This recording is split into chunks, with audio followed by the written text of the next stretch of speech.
Mga dapat iwasan sa pagbabasa ng Quran. Una mong dapat iwasan kapag ikaw ay nagbabasa ng Quran ay maihalin tulad ang iyong pagbabasa katulad ng pagbabasa ng mga Hudyo sa kanilang mga aklat na sila ay nagsiswing. Katulad ng napapanood nyo sa ating mga cellphone. So alam naman natin na si Propeta Muhammad sallallahu alaihi wasallam ay mahigpit niyang ipinagbawal sa atin na magaya tayo sa kung paano magsamba o paano magpray ang mga Hudyo. Kaya nararapat sa atin na iwasan nating magswing kapag tayo ay nagbabasa ng Quran. Ang pinakamainam ay tayo ay magbasa na kung saan nakarelax yung katawan natin at pinagninilay-nilayan natin ang ibig sabihin ng binabasa natin. Pangalawang dapat nating iwasan kapag tayo po ay nagbabasa ng Quran ay huwag po nating ilalapag ang banal na Quran sa sahig o kahit na ano paman na basta nakalapag ito. Ang pinakamainam ay itaas natin ito o di kaya maghanap tayo ng patungan ng Quran o di kaya sajada na doon natin ipapatong ang ating Quran upang sa ganun hindi ito mailapag sa mga sahig. Lagi po nating tatandaan na ang Quran ay salita ng Allah na kataas-taasan. Kaya naman dapat sa Quran ay ilagay natin ito sa mataas na lugar.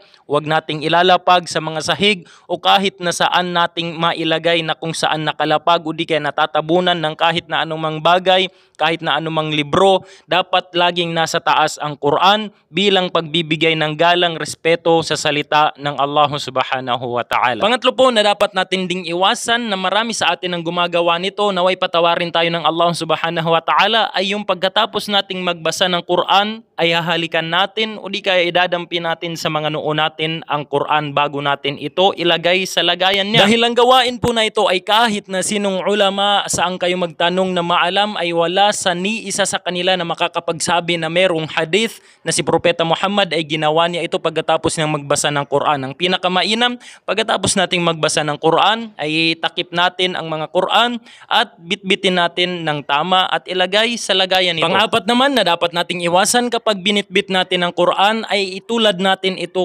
tulad ng pagbitbit natin sa mga normal na libro lamang. Huwag po natin gagawin yon. Ang pinakamainam po ay ilagay natin sa mga dibdib natin ang Quran bilang pagbibigay ng importansya o halaga o pagrespeto ang banal na Quran. So malamang sa malamang ay pagkatapos ng video na ito ay meron na namang magko-comment kung ano ang masama sa paghalik at pagdampi sa noo ng Quran. Bilang pagrespeto lang naman yon at bilang pagmamahal sa Quran. Ito ang dapat nating linawin kung bakit mapapasama ito. Dahil kapag nakita ito ng mga anak natin, ng mga kamag-anak natin na tayo ay mahilig magbasa ng Quran, so akalain nila, especially ng mga anak natin, na ito ay kabilang sa sunnah dahil nga sa ginagawa natin ito madalas at ito ay kabilang sa ibadah, which is taliwas naman ito sa hadith. Wala namang makikita sa talata sa Quran na pagkatapos mo magbasa ng Quran halikan mo. Wala ka ding makikita sa hadith na si Propeta Muhammad pagkatapos niya magbasa ng Quran ay hinalikan niya at idinampi niya sa kanyang ulo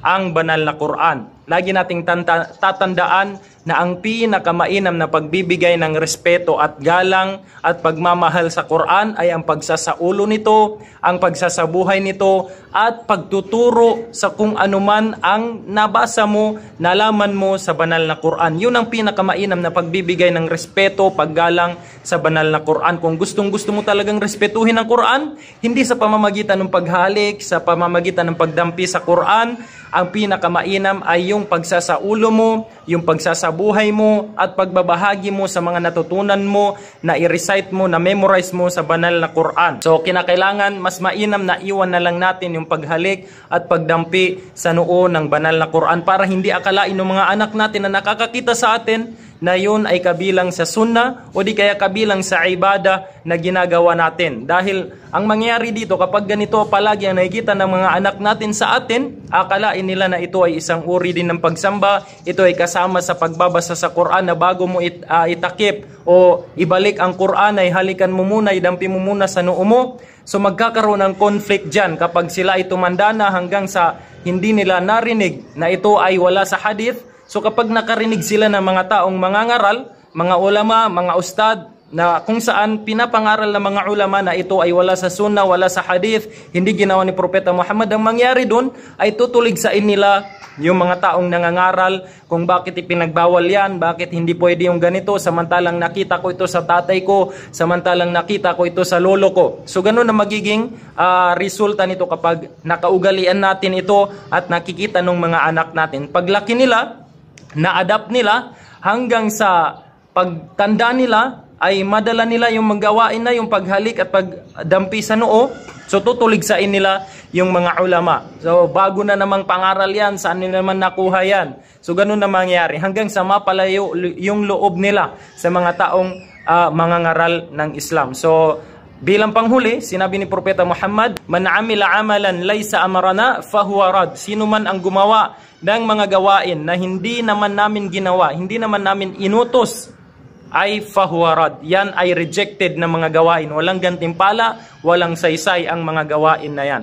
So hanggang dito na lang, nawa ay ibahagi din natin ito upang sa ganun malaman ng mga iba pa nating kapatiran. Syukran, wassalamualaikum warahmatullahi wabarakatuh.